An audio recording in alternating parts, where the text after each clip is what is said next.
What's up, Tailgaters? You're in the booth with Tailgate Nate today. Welcome to my channel and welcome to my Week 5 Top 25. And with all the big results that happened around college football this past week, there is a lot of shuffling that we have to talk about within my top 25. So I'm going to skip right on in to just saying thank you for all the love and support this channel has seen. And if you're as big of a college football nerd as I am, you got to hit that subscribe button. You got to ring the bell. Continue to watch my videos and please help support the channel in any way you can by interacting with it in any way you can. Liking, commenting, sharing, also all help. But whatever you are willing and able to do, really from the bottom of my heart, I appreciate everything that you guys do for this channel and for me. And if you want to support me outside of YouTube, you want to follow along with my journey to be a sports media professional, you want to look at some of the games I call, articles I write, this, that, and the other, go give me a follow on Twitter or X, whatever you want to call it, guys, at TailgateNate29. I post a lot about all of the content that I create, and again, it would just mean a lot if you would go over there and give me a follow, support me, and hey, just continue to support me in any way you can.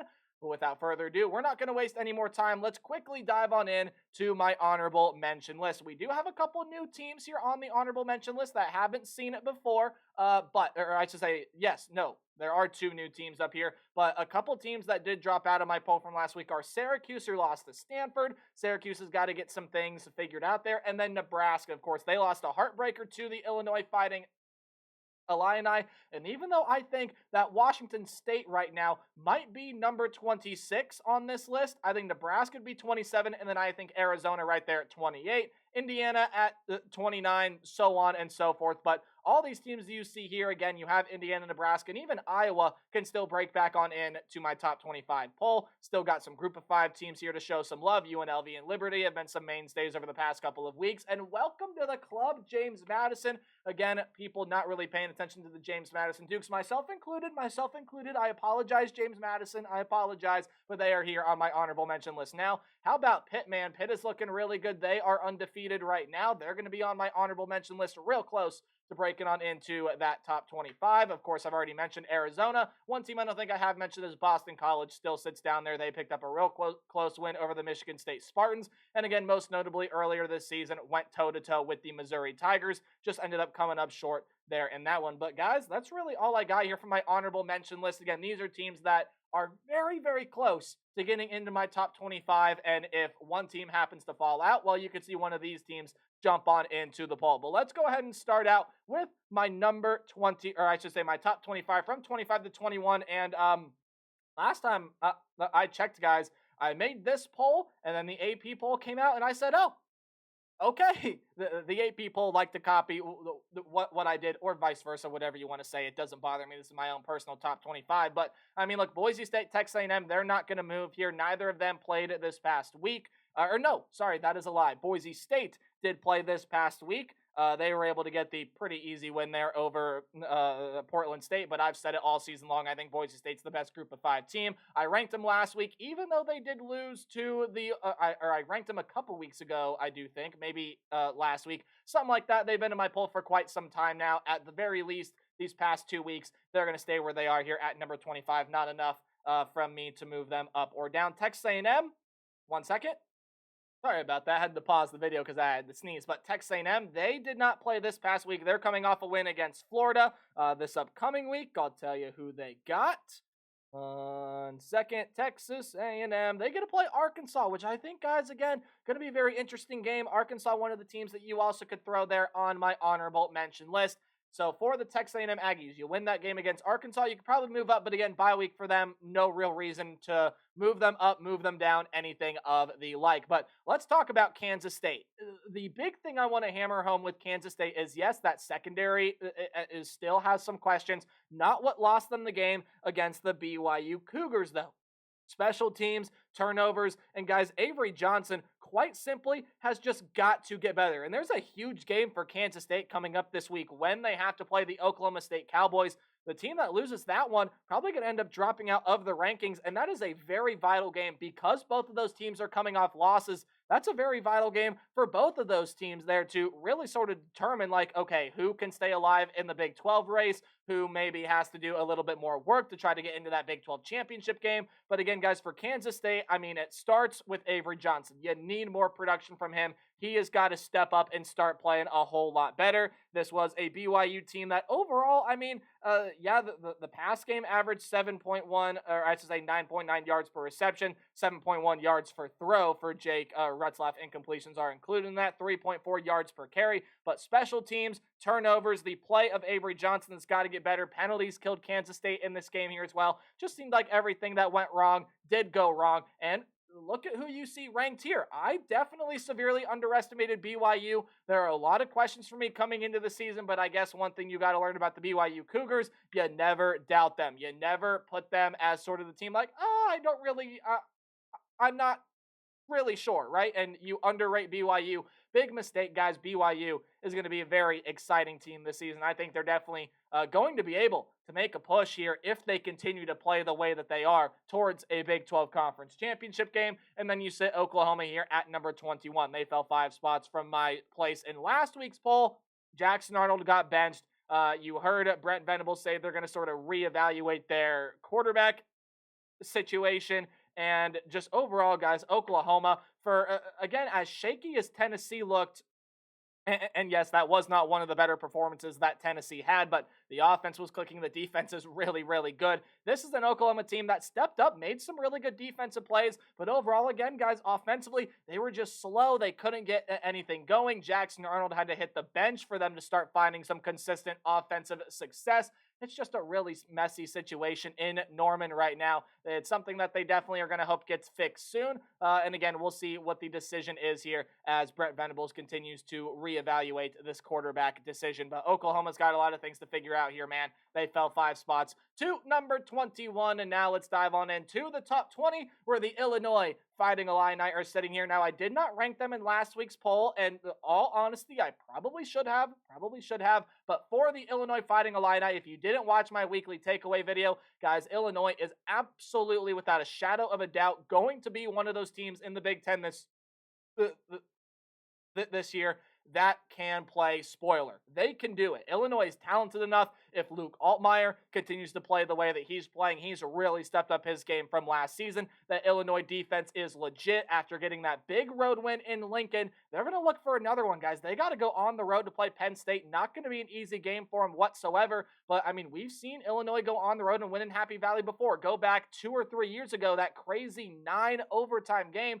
Illinois was able to walk out of that thing with a win. So the Illinois going to be rolling into Happy Valley really confident, and that is dangerous. Brett Bielema has this team playing the way he wants them to play, and the Illinois Fighting Illini are in my top 25. They are here at number 20. The Iowa State Cyclones jumped up a couple spots there to number 19. It was just kind of by virtue of other teams falling beneath them, as I do not believe that Iowa State, yes, they did have a game, again, pretty uneventful one. They happened to beat down the Arkansas State Red Wolves 52-7, a game that you should win there, but again, by virtue of some other teams falling below them, Iowa State has jumped up here to number 19. Now, Oklahoma State has fallen down here to number 18, and some of you might be saying, well, they should have fallen lower. I think Iowa State is a little bit better than them right now. I think Illinois is a little bit better than them right now. I think it was a product of Utah playing a really sound football game at the end. Oklahoma State showed some fight there toward the end where they were able to go down the field. They were able to score some points. They were able to make that thing a pretty close contest. And I think that showed a lot of fight, a lot of character about this Oklahoma State Cowboys team. And I definitely do happen to think, guys,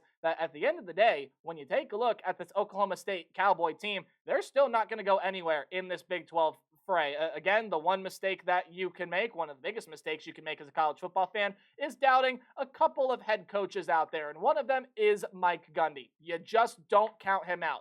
Oklahoma State is going to be back, guys. They're going to get their issues figured out. But the one question you have to sort of think about with Oklahoma State, well, two. One, what do you do with that defense? What happens with that defense needing to improve to get Oklahoma State to a Big 12 championship game, much like they were able to do last year? And two, when does Ollie Gordon resurface? He just has not been the player that we saw him as last season. He only got 11 carries in this past game, and he just hasn't really looked like himself, right? Oklahoma State has got to get their defense figured out, but Ollie Gordon, he's got to get rolling, man, if Oklahoma State's going to want to get back to a Big 12 conference championship. They fell 4 spots for me there to number 18. Let's talk about the LSU Tigers right now.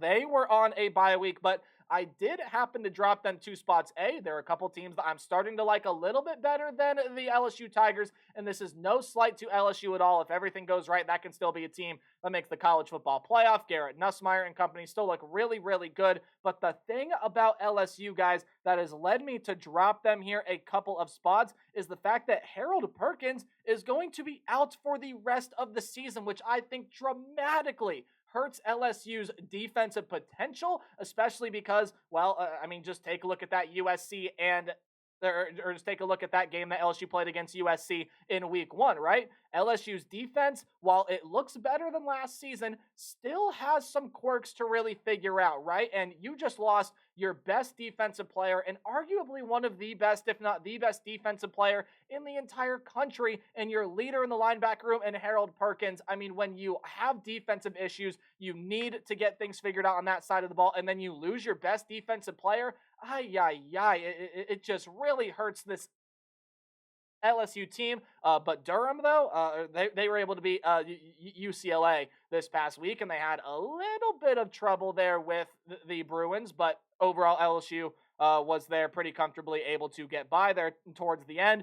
Garrett Nussmeier is still playing well, and how about that freshman at running back? Caden Durham, he has been simply sensational. Again, only got 6 carries this past week, but again, is going to step into a much bigger role there in that one. Josh Williams, the highlight at running back for them there in that game. LSU, offensively, no worries about, but defensively, you already had some concerns, and now you lost Harold Perkins. We'll see how that affects LSU down the line. Got South Alabama next week, and then back on in to conference play. So we'll see what happens for the LSU Tigers here down the stretch. And then Louisville is up here to number 16. They jump up 4 spots. I told you guys that Louisville, they were going to go out and they were going to prove to people why they needed national recognition, right? Why they needed to say, hey, you're not talking about us there in the media. This is why you should be. They go out and deliver a pretty all-around complete performance against the Georgia Tech Yellow Jackets, who, if we've learned anything this season, Georgia Tech is no slouch, guys. That is a really, really solid Georgia Tech team, and Louisville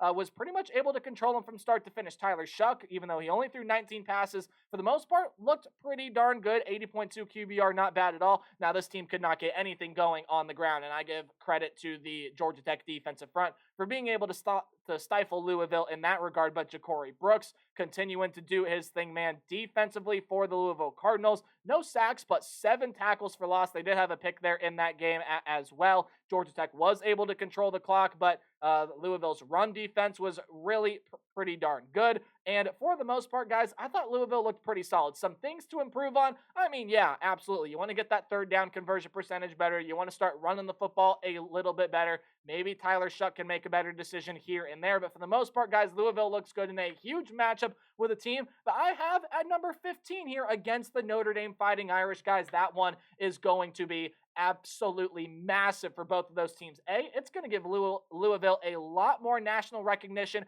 if they are able to win that game. But for Notre Dame, you come off a big win against the Purdue Boilermakers, and then you struggle for a little bit before you eventually pull away from the Miami, Ohio Redhawks, who again could prove to be the best team in the Mid-American Conference at the end of the season. Even though they are winless right now, they had a tough non-conference stretch of Power 4 programs, but I should say Power 4 programs, and then the Notre Dame Fighting Irish. Again, can't say that because they're technically not in a conference, but for this Notre Dame team, I mean, they still were able to rebound really, really well, but now you go back here into this game against the Louisville Cardinals. Notre Dame able to pull off a pretty big win against Texas A&M there on the road in Kyle Field in week 1. Then you have the letdown against Northern Illinois. You get a couple bounce back games, and okay, now it is showtime again here for the Fighting Irish. They get this one at home against the Louisville Cardinals, but this is a big spot for both of these teams. Can't wait to watch this one. Notre Dame has rebounded well. We'll see if that continues and see if they can really prove like, hey, what happened against Northern Illinois is not us. This is who we are. We're going to come out and we have a point to prove. It's just going to be a very fascinating game to watch. But Clemson, guys, I've got Clemson back in my top 15 here. I've got them all the way up to number 14, and I know some people might say, you're overrating Clemson. Clemson is this and that and the other. The AP poll has them at number 17. Again, this is not the AP poll, guys. This is my poll. I think Clemson has looked very, very impressive ever since that Georgia loss. And again, Georgia still looks like one of the best teams in the entire country. But you go ahead and you take a look at the Clemson Tigers, guys. I mean, they were able to hang, 66 points on App State. Again, with all the offensive questions, they just went and hung 59 on an NC State team that usually has a pretty darn good defense. Now, we know NC State's got a lot of issues they got to get figured out there. But for the Clemson Tigers, I just think they've looked really, really impressive. They're sort of flipping the narrative on themselves this season. Their offense is proving themselves, and Clemson is there at number 14.